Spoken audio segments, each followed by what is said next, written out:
Lisa, you know. Hey guys, it's Lisa here. Let's talk about, hey guys, I'm Lisa, and today we're going to talk about how you... Alright, the first key way to take notes like a 45 study scorer is to use color. This means highlighting titles, subheadings, and making important information in your notes. Using different colors will help your brain to organize the information. So if, for example, you always highlight your titles in purple and underline important information in green, you'll pick up on these visual cues almost instantly when flicking through your notes. This will save you time in finding what you need, rather than if you're just looking at a slab of text without anything to differentiate between these things. My second tip is to keep your notes concise. A solid note-taking strategy will involve having organized, relevant notes that you can use easily to source information. If you write down anything and everything, you'll actually end up with lots of unnecessary information in your notes, and it's likely that they become so long that it'll actually be an inconvenience when you're looking to find the information you actually need. The best strategy to ensure your notes are concise is to ask yourself two questions. Firstly, will I need to go back and revise this later?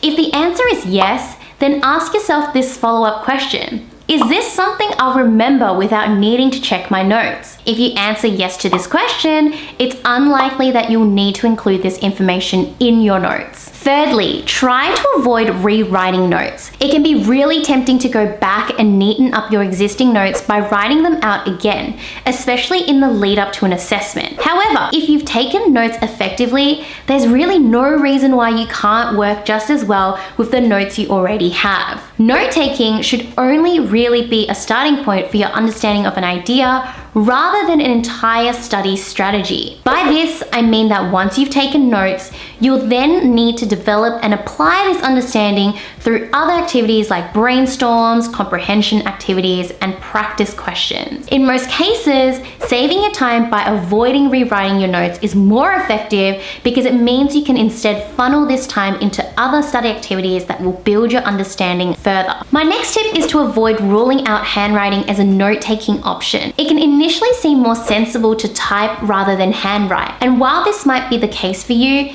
it's worth considering if handwriting is a better option. Handwriting notes involves more brain processing than typing, which means that you're actually more likely to retain information if you handwrite. I also found personally that handwriting enabled me to illustrate my notes with freehand drawings.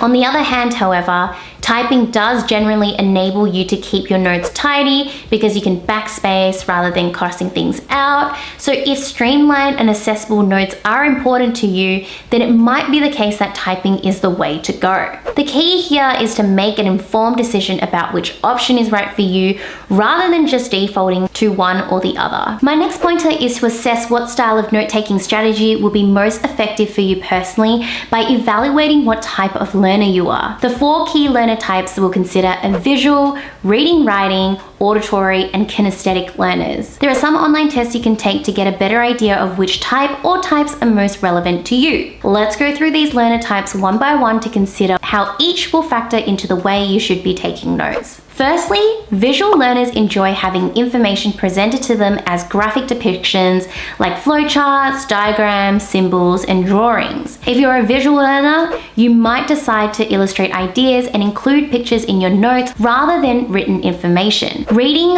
writing learners are, no surprises here, those who learn best by reading or writing a concept. If you're a reading, writing learner, you'll definitely want to lean into note-taking as a primary aspect of your study approach. An auditory learner is somebody who learns best by hearing about information. If you're an auditory learner, it's likely that you'll retain information quite well when your teacher explains something verbally, and you might also enjoy working in a group setting where you can discuss aloud with others. Because of this, auditory learners might benefit from actually creating voice-recorded notes either as a replacement for written notes or to expand on the points you've written in your note. Lastly, a kinesthetic learner is someone who learns best by doing. In other words, kinesthetic learners like to actively participate in their learning by doing a physical activity. If you're a kinesthetic learner, you might find that your notes need to be accompanied by different activities you can do to put your understanding into practice. So this might mean that part of your note-taking strategy involves brainstorming different activities